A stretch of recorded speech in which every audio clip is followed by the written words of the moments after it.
A South Texas rancher makes a startling discovery. She found what authorities refer to as a rape tree near her property. Grace White shows us exactly what that is and why it's a side of the border that often goes unreported. The stick was here and there were tracks here. Not much gets by Linda Vickers. I turned around and saw groups of 9. Her South Texas ranch is right in the middle of the border battle. Over 3,000 apprehended in March in Brooks County. Smugglers use routes through ranches like hers to get around Border Patrol's checkpoint in Falfurrias. Vickers is always on alert. Load. Tinkerbell. Load. And her trusted guardians by her side. But one day her normal route became far from routine.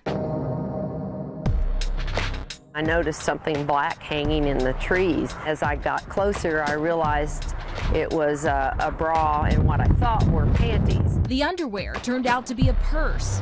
Vickers took this picture and called law enforcement. They felt it was a rape tree area. They will sexually assault those females that they're bringing across.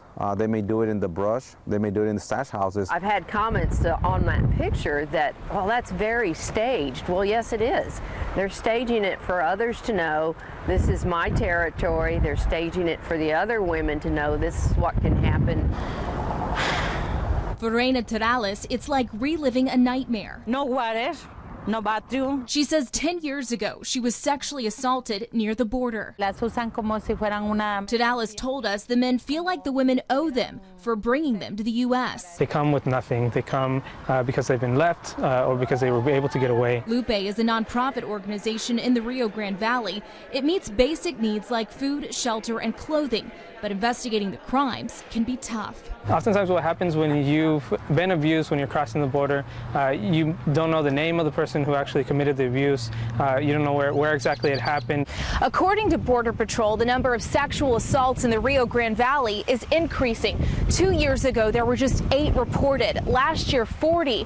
And already this year, 27. It's hard to say how many cases go unreported. Border Patrol agents say asking about crime allegations is part of their intake process. Yeah. But they know many women choose not to report. As for the rape tree, there's a lot of debris out there left in the brush. It's hard to say that each one of those has actually been a case. Nevertheless, it does happen out there. As time goes through with this, I feel less safe on my own property. And it's her property she worked so hard to defend. What concerns her the most is if somebody actually did this. They're capable of anything.